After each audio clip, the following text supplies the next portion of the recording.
Grandpa stole his first buggy in 1892. I met your grandma pig slopping in 46. Oh, every Christmas we'd visit my Uncle Fred in prison.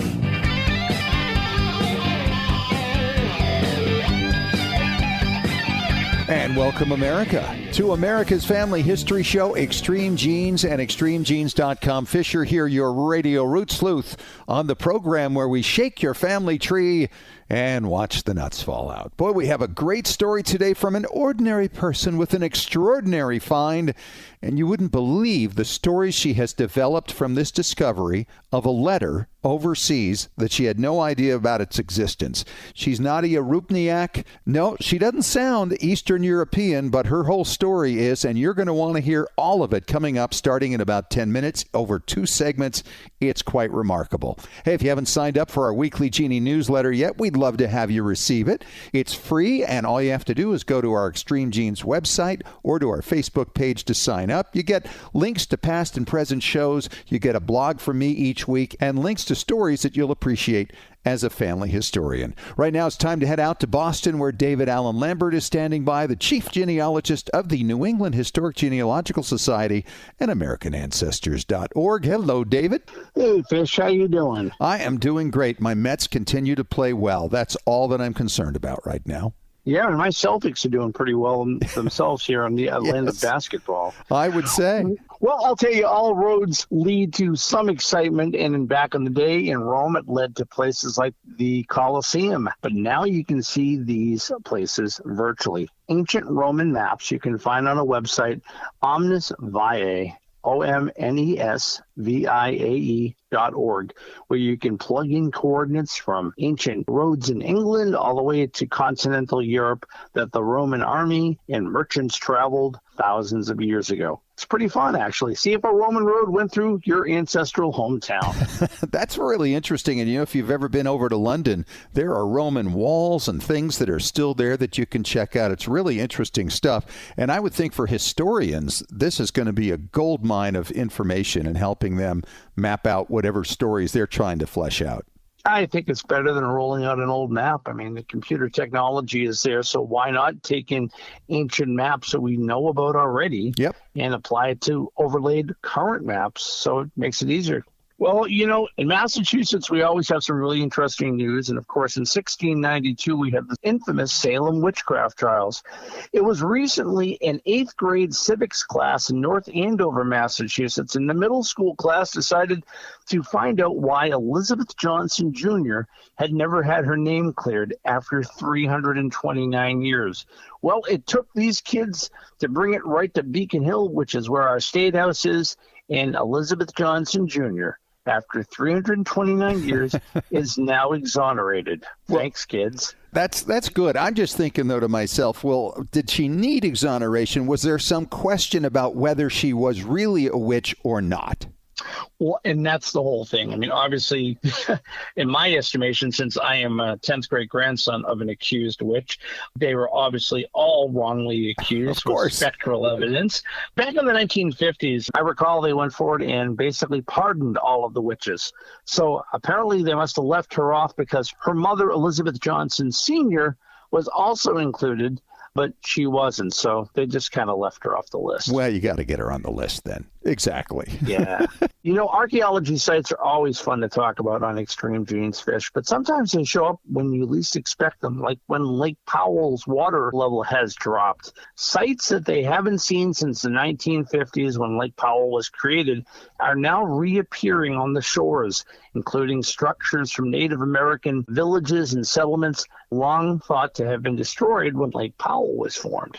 Interesting. Yeah, there's a lot of this stuff coming up on both sides of the border. That's, I guess, the positive side of what's happening right now with the water crisis in the West. Exactly. You know, we had a story about Toby Keith, and I don't mean the country star, not long ago. It was a 21-year-old dog who, according to the Guinness Book of World Records, was the oldest dog.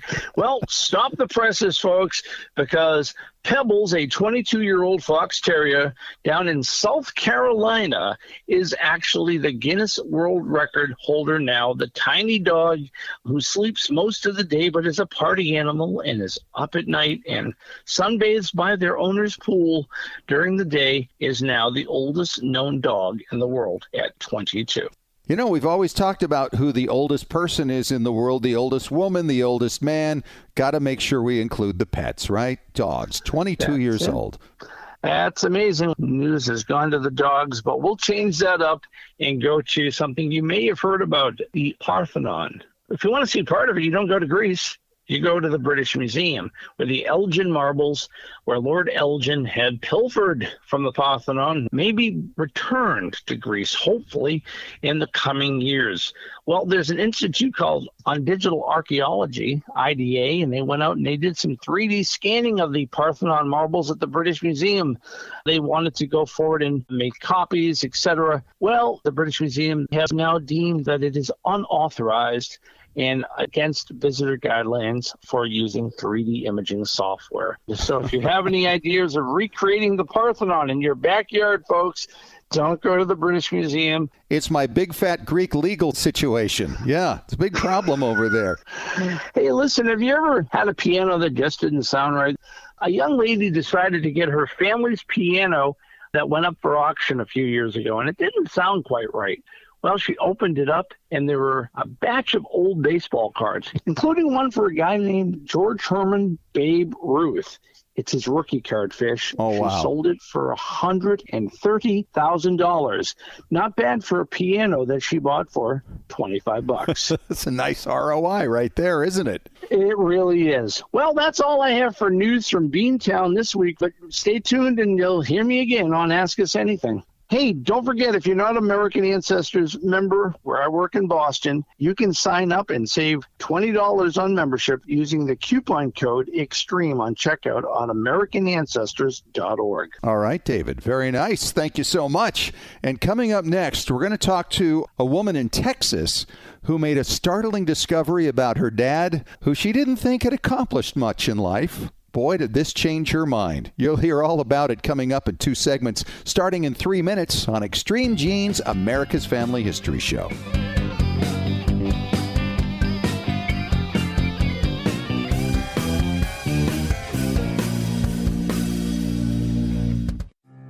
Have you hit a brick wall in your family tree? Are you unsure how to use your DNA test results to resolve a research question? Do you want to travel where your ancestors walked and need to find details before you go? Need help joining a lineage society? Whatever your genealogy research question, the answer is Legacy Tree Genealogist. Legacy Tree Genealogist has been helping clients all over the globe discover their story since 2004. Legacy Tree has carefully selected and trained professionals who specialize in hundreds of countries and languages, as well as probate research and DNA analysis. And when you need experts on the ground in the countries where your ancestors came from, Legacy Tree Genealogists calls upon its global network of on-site researchers who know the local language and how to get their hands on the records you need. Request your free quote today at legacytree.com. That's legacytree.com. Hey Genies, Ancestry now has an exclusive partnership with PhotoMine, the leader in photo scanning and archiving.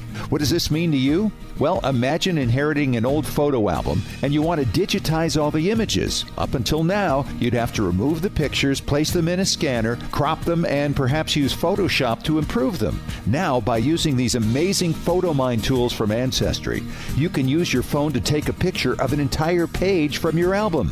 The tools will automatically separate and crop each picture, improve focus, and restore color or colorize your images. Then you can assign which picture goes to which person on your tree. If you've been waiting years to get around to the tedious project of scanning your old albums, it's been worth the wait. No more pulling your photo albums apart and trying to reinsert the pictures back in proper order. No more tearing of your old photos while removing them from those so-called magnetic albums of the 1970s. Sign into Ancestry through their mobile app to try it out. Genies, our friends at BYU TV have a new series out created just for us, family historians. It's called How I Got Here. It's a fast-paced travel show where young adults accompany their immigrant parents back to where they came from, their countries of origin.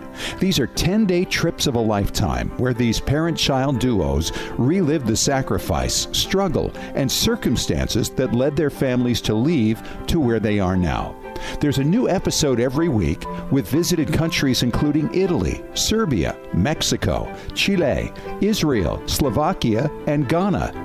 BYU TV is on Roku and Fire Stick, online at byutv.org, or through the BYU TV app. How I Got Here is available now with a new episode every week. Feel the impact this journey has on those who grew up not knowing. And just a warning, keep a box of Kleenex nearby. You're going to need it.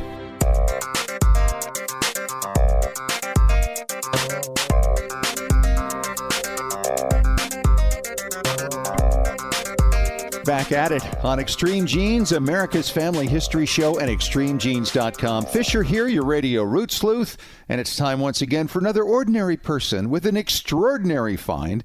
And I'm really thrilled to be talking to Nadia Rupniak. She's from Houston, Texas, but not originally, and then she was in Britain, but not originally.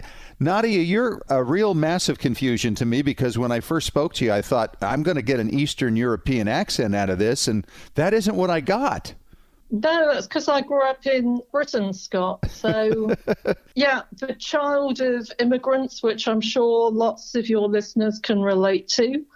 And I grew up not really knowing very much about my family roots or the culture or the traditions that were important to previous generations in my family. And did you get into the research into this before or after your parents had passed? Had you ever been able to ask them any questions?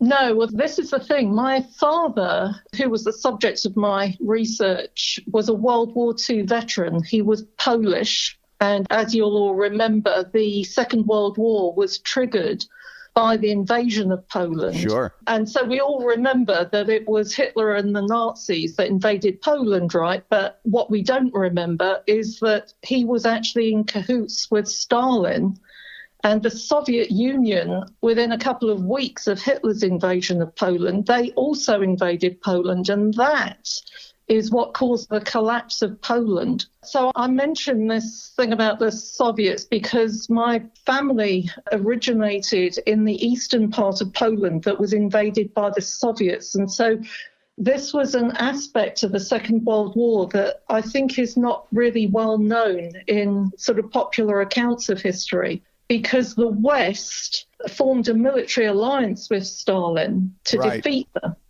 And so your dad was a soldier at that time. You never got to talk to him about that? Or was he among those who just never spoke about his experience, a very common thing? I suspect that he probably had post-traumatic stress disorder, but there was also another reason why he didn't speak about it, and that was because Poland fell under communist dictatorship, basically, after the war. And so he had to be very careful not to go boasting about his seniority or the battles that he'd participated in or any of the other activities that I discovered he'd been involved in. Sure. And you never spoke to him about any of this stuff, right?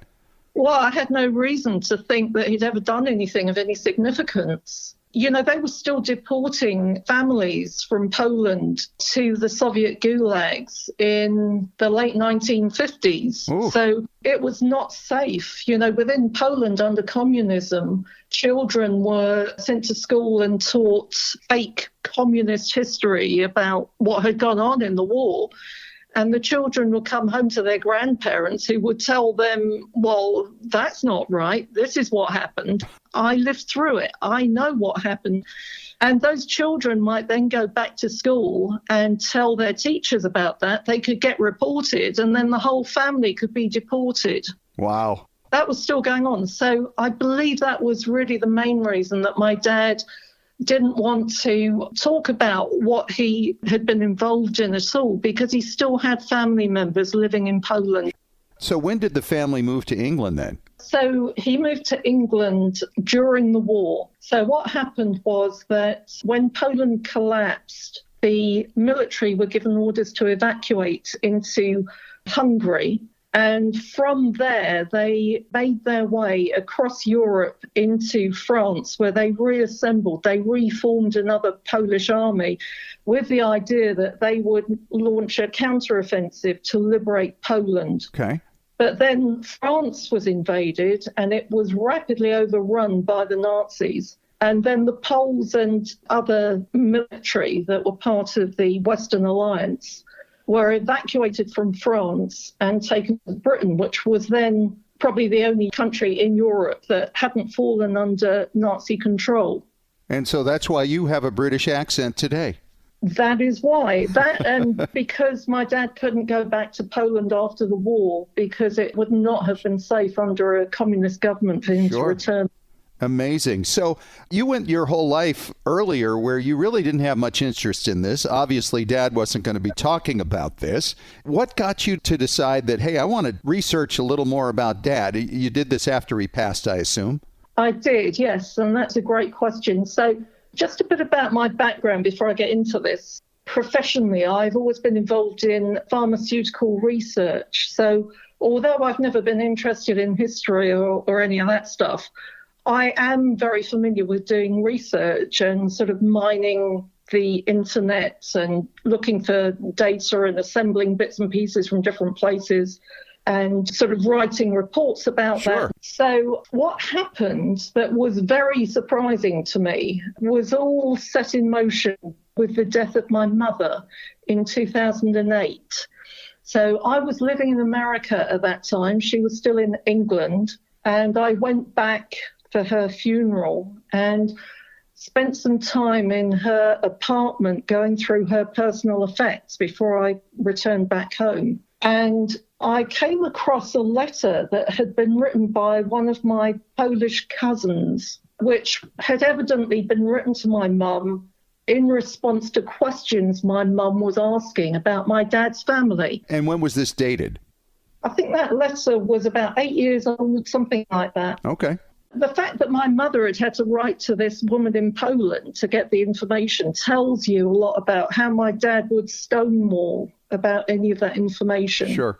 So this letter said, it had been translated into English, by the way. That cousin didn't speak a word of English. But it said that my dad's mother and 3 brothers had been sent to Siberia where they had died. It turned out that was actually incorrect. They didn't die there, but they died as a result of it.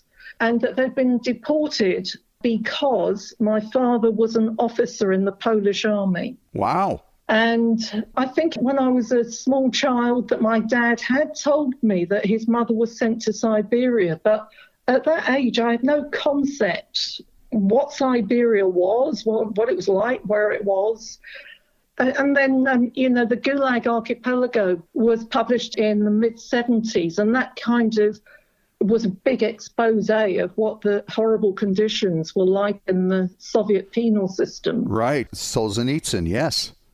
Yes. So somehow I just didn't really connect those pieces of the Gulag and Siberia and my grandmother until I saw this letter. And I think what it was that everything seemed so sort of far away and abstract, and I'd never met this woman who was my grandmother. And it wasn't until I was in the grief of having lost my own mother and in that sort of emotional feeling of loss that it really hit me like a ton of bricks. Oh my goodness, this poor woman, what she suffered and what she went through. And then, oh my goodness, my dad, how much guilt he must have carried for what happened to his family because he was in the army. And so this was very, very disturbing to me to discover this. So I immediately wrote a letter to this cousin, and I didn't know whether she was still at this address that was on this old letter. Or even still living. Exactly. So I wrote to her to say that I'd found this letter and that I really would like to come and visit her and learn more about my grandmother and what had happened to the family during the war. And of course, that took a long time for the letter to reach her and for me to get a reply. And in the meantime, I thought, well, maybe if I go on the internet, I'd be able to find a relative in Poland, somebody a bit younger, who maybe knows English that I could communicate more directly with. So I Googled my last name, Rupniak, and you could have knocked me down with a feather, because what then happened was that I was taken to, there was a link to a website which listed my father as a recipient of the Virtuti Militari, which is Poland's highest military honour, equivalent to the Medal of Honour. Yeah. And I'm looking at this absolutely flabbergasted. And I knew that his name is quite an unusual name, even in Poland. It's not a common name. So I fired off an email to the curator of this website, more or less saying, well, what's the source of this information, you know? And can you prove this is really my dad and that he really got this award? Now, well, wait a minute. I got to ask you, though, Nadia, why did you doubt? Because you would just never have known it, you know? Like I say, I thought my dad was this kind low-achieving person that was very nondescript, you know, and always worked in a factory. And I just thought he'd never done anything with his life, like I said. And to discover this turned everything I knew about him completely on its head. Wow. Oh, my goodness. And so did you hear back from this curator? Yes, so he was a professor at the University of Miami in Florida, and he called me back and said, well, my dear lady, he's of Polish descent himself. He said, what you have to do is to write to the British Ministry of Defence, because the Polish army in the later years of the war was serving under British command. He said, write to them because they have all of the service records of the Polish soldiers. And maybe they've got some records about your dad. All right, Nadia, we're going to take a break right here because there's a lot more to come and a lot more story to be told, and I'm really looking forward to hearing it when we return in 5 minutes on Extreme Genes, America's Family History Show.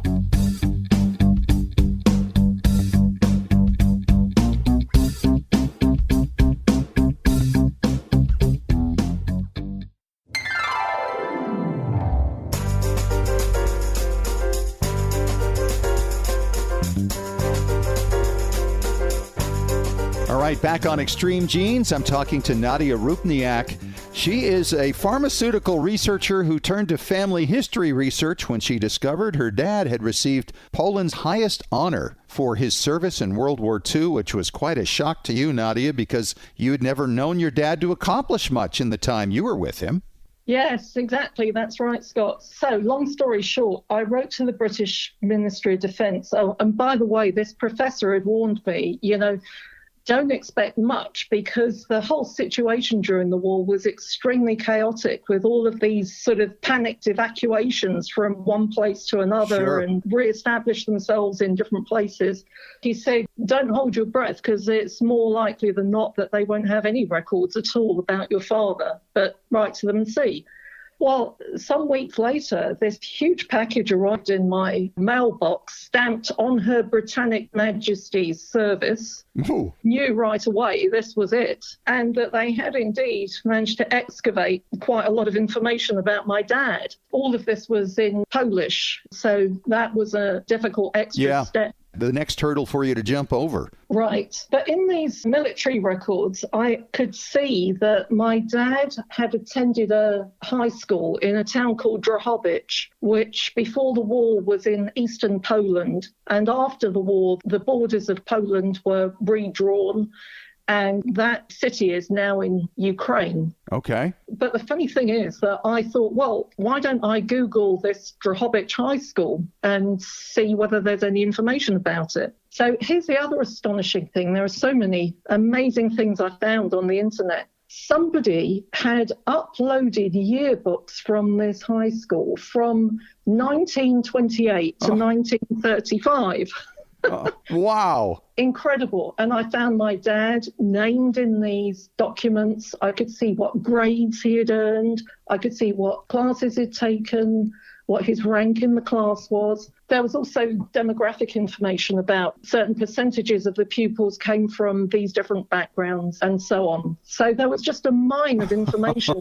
You're on fire now. Yeah.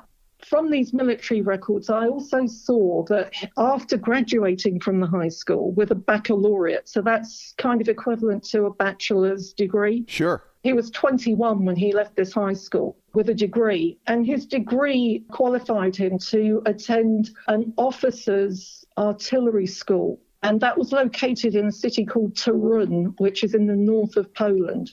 In the meantime, I heard back from this cousin that I'd written to. She was still at that same address, and I made arrangements to go to Poland and to travel with her across the border into Ukraine. And we went to Drohobych, this town where my father had grown up and attended school. And we actually went to the village where my grandmother had a farm. And this was the place where, in the dead of night, on the 13th of April, 1940, Red Army soldiers came to that farm and arrested her and 3 sons. And they were given a few minutes to collect their belongings. And then they were forced at gunpoint to get on carts to be taken. They had no idea where or for how long. Oh, how horrifying. Were you able to find the farm? Well, the farm no longer existed because it was a wooden structure. Okay. But the land appears to just be like wasteland. So I could see the extent of the land. It was quite a sizable piece of land, and they kept animals and grew crops and everything. Now, the reason that I know the specific date when they were arrested is because in 1941, German troops were ordered to invade Russia. This was Operation Barbarossa, and it was Hitler's biggest military blunder that ended in their ultimate downfall. Sure. So when they moved east across through Poland to get into the Soviet Union, they started distributing propaganda leaflets to the Polish population because they wanted the support of the people there to collaborate with them against the Soviets. Among that propaganda that they produced was lists of names of all of the Poles that the Soviets had deported to the penal camps. This list was acquired by one of my uncles who kept it at great personal risk all through the decades of communist rule after the end of the war. So this was something that was passed down from him to his children, and then they gave me a copy of this list. Wow. Thousands of names on it of people that were deported. Altogether, Scott, the estimates are that something like 1.7 million Poles were deported to the Soviet penal system. And the tragedy is that almost nobody knows anything about that. Right. And there are no graves for family members to go and mourn their relatives, or even really much documentation as to where they ended up, what happened to them. So it's really a terribly sad story. Yes. My question for you is, how has this changed your life? I mean, you said you had no interest in history in the past, and look what you know now just because you tied your family into history. Yes, exactly. You know, when you read about statistics like this from war, it's very difficult to sort of wrap your brain around what that really means on a personal level. Sure. To me. Probably not that much. But when it's somebody that you knew, that you're descended from, and you discover that there were crimes and atrocities committed, and this was a 64-year-old grandmother, for goodness sake, Mm-hmm. It's just heartbreaking to think that the Soviets were able to get away with completely covering up all of their genocide and war crimes that they perpetrated during that war, just as they're doing now in Ukraine. Not much has changed. Not much. But, once you discover something like this that's so personal, I couldn't just walk away from it and shrug my shoulders and say, well, that was too bad. It was something that I really felt passionately I had to bring to people's attention, because it's an aspect of World War II that you don't find in the history books. And I think people should know the truth of what really happened. I understand entirely. It's really interesting to hear your journey with us, because I've always maintained that when you tie your family into these historical events and you start making these discoveries, they're just not a fact in a book anymore. There's something that happened to you and your family. And obviously, it's changed how you view your father after all this. As you mentioned earlier, you felt he had really not done much in his life, but what you didn't know is he had done much before you were born. Yes, that's right. Among some of the other astonishing things that I found out about my dad, he earned the Virtuti Militari on his first day in active combat. Really? Yes. So I mentioned before that I saw in his records he trained at an artillery officers' school in Torun. So once I was back home from that first trip to Poland, I Googled this military school. And then eventually I found that there is still a military base in that town. And from their website, I saw that it was originally established before the war, and it used to be called the Artillery Officers Training School. Wow. So have you been able to go there or find out more about it? Yes. I got permission from a commandant to go and visit there. And when I arrived, he introduced me to somebody that's a military historian. When this guy read my dad's military records on my laptop, he immediately took my hand and kissed it and said, "Madam, I am so honoured. We have never been visited by the relative of such a distinguished war hero as yourself." Wow. She's Nadia Rupniak. She is a pharmaceutical researcher who's become a major family historian on her own family. It's changed her life down in Houston, Texas. Nadia, it's been a joy to talk to you. I wish we could talk all day long. There's so much to cover here, but thank you for your time, and God bless you in your research. Thank you so much, Scott. Coming up next, David Allen Lambert is back as we take your questions on Ask Us Anything on Extreme Genes, America's Family History Show.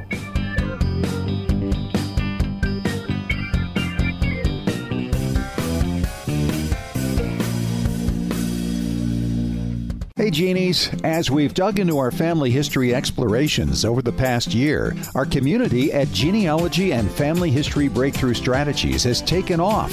This is where you can meet like-minded genealogists who can help you break through those brick walls and find a whole city behind it, occupied by ancestors whose names you don't even know yet. This is where you can learn from your fellow genies and ask questions, because many in our community have already been into some of the records you're looking for. Genealogy and Breakthrough Strategies is free. What a great place for brainstorming and getting to know other people who totally get your passion for family history research. If you're looking to take the next step in sharpening your skills, here's a great chance to learn from others and give back in areas you've already become expert in. So join us. That page again is Genealogy and Family History Breakthrough Strategies. It's a long name, but we cover a lot of territory.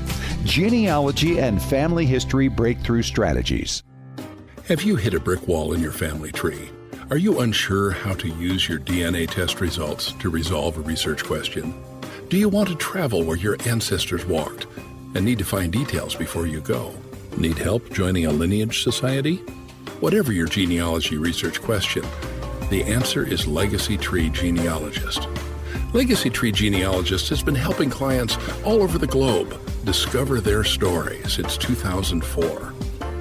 Legacy Tree has carefully selected and trained professionals who specialize in hundreds of countries and languages, as well as probate research and DNA analysis. And when you need experts on the ground in the countries where your ancestors came from, Legacy Tree Genealogists calls upon its global network of on-site researchers who know the local language and how to get their hands on the records you need.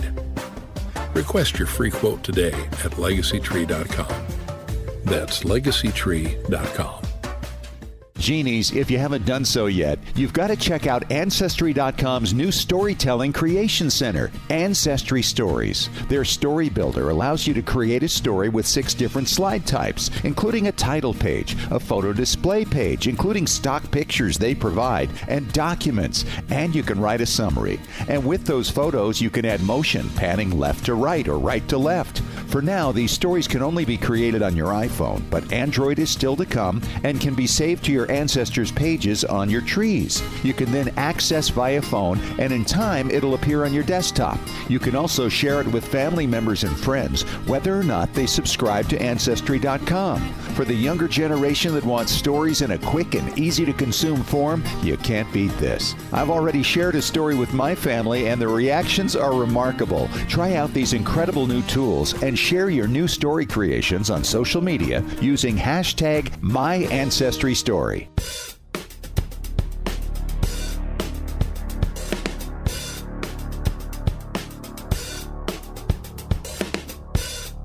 And welcome back to America's Family History Show, Extreme Genes and ExtremeGenes.com. Fisher here with David Allen Lambert, back for Ask Us Anything. And our first question, Dave, is from Mesquite, Nevada. Pam asks, Fish and Dave, I had a great Aunt Betty, who I only recently learned was actually named Elizabeth. I thought it might be good for you to remind people about common nicknames because learning this has really changed my research results. That would do it. Great. Well, you know, that's absolutely true. There are so many different names that are actually nicknames and aren't necessarily original. I think of the name Jack right away, Dave, because, of course, John F. Kennedy was known as Jack, but Jack is also a real name in and of itself. But one can be a nickname and one could be the real deal.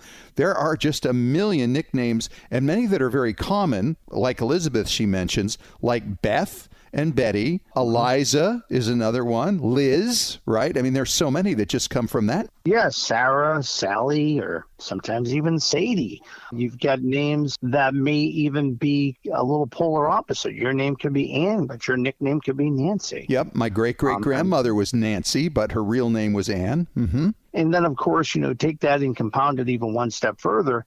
Did they use their middle name as their given name? And getting a baby book or one online may help you because it will give you alternates on given names. Yeah, there are actually long lists of these that you can find online, websites that cover all the nicknames. But most common names have them, and you can go through a really, really lengthy list. But you're right. I mean, it really does make a difference to know that you found the correct person when you're doing your research, to make sure the names match up, or that you simply understand, oh, wait a minute, Sally is Sarah, or Eliza is Elizabeth, or Betty, as in your case. There are really so many things that you can do once you have the code broken. Well, I mean, give you an example. My father never went by his given first name, George. I mean, if they did, it was something formal and someone was, you know, calling his name, you know. Like his mother? Right, or his mother. Well, actually, it was his parents that gave him the name Buddy because his father, who was James Albert George Lambert, never went by James Albert. He went by George. So his little buddy was his son, who was not really a junior, but he was George Jr., but they called him his little buddy. So therefore, Buddy took on his name. Yeah. Nicknames have a different play. I mean, look at yours. I mean, your nickname is part of your last name. I mean, it's... Yeah, they call me Fish. Yeah. But I've never been listed as Fish Fisher. Well, that's good. And I've never been Lamb Lambert. Right. So that's good. Exactly right. You know, when you look at the names like Buddy, though, you can't really associate that with any one formal name. My Uncle Winfield was known as Bud or Buddy also, but it doesn't tie to any name. There are some of those as well. Mm-hmm. Or how about if you're just called Junior? Right. Yeah. What do you do with that, huh? Exactly. Well, you might assume that your father had the same name, so maybe it is a genealogical clue. The other thing is that you could have, you know, shortened versions of names, like great-grandmother could be Tilly. Is that a real name, or is it for Matilda? Matilda. And that could also be Maddie. My grandmother was known as Maggie, but she was really Margaret. Right. I mean, sometimes it's not just an abbreviated shortened version of the given name, but something that's, well, completely polar opposite sometimes. But the good news is here for anybody who does research, most of the major genealogical sites, if you haven't signed up for them yet, will give you people whose names should match what you put in there. So if you put Betty in as the first name, they will still give you all the people who list as Elizabeth or Beth or Betty. And same for Jack or John or Nancy and Ann. They already anticipate those things. It's amazing the algorithms that have been developed by all the major sites over the last decade or so, I would say, Dave. So great question and or comment there, Pam, and thanks for it. And we got another question coming up as we continue with Ask Us Anything in 3 minutes on Extreme Genes, America's Family History Show.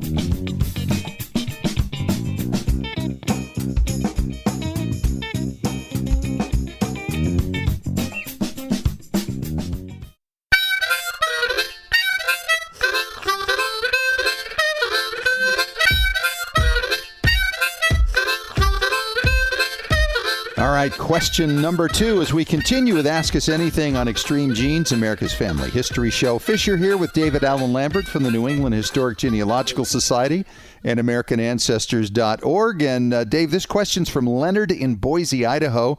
He says, guys, I just started to get into genealogy and recently obtained from my aunt my great-grandfather's business journals. Ooh. And there are many names in them. Could this be of value to other researchers? What should I do with these journals? Well, the first thing I would say is don't get rid of them. Yeah, right? Yeah, I mean, unfortunately, you think of how many millions of business journals in the past 100, 200, 300 years that existed from colonial America or even before. Well, the business is closed. What do we need these for anymore? Yeah. And I think that they are really underutilized in genealogy. I think of them as census substitutes. And one of the reasons I think they're so valuable is because they kind of place our ancestors in a community at a given point in time. Good point. I mean, you think of decennial censuses, Fish. I mean, 1790, 1800. But if this journal is from 1802, you might find your ancestor not on the 1800 census, but they appear in this journal for making shoes in 1802 for them. So we know they arrived in this country at that point in time. Yeah, that's really good, Dave. And, actually several years ago, I was at an archive in Connecticut and found one of these business journals. It was a general store, basically, that sold everything in there.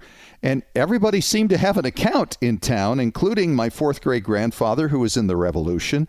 And you could see where he was buying things like lumber and food items as well. But you could tell from the many things that he was ordering at the time that he was preparing to build a new place. And indeed, I had from the census records, we were able to add to the timeline and figure out, all right, this is where he was building this house. And he was preparing to leave Connecticut because he wound up in Dutchess County, New York, along the Hudson River.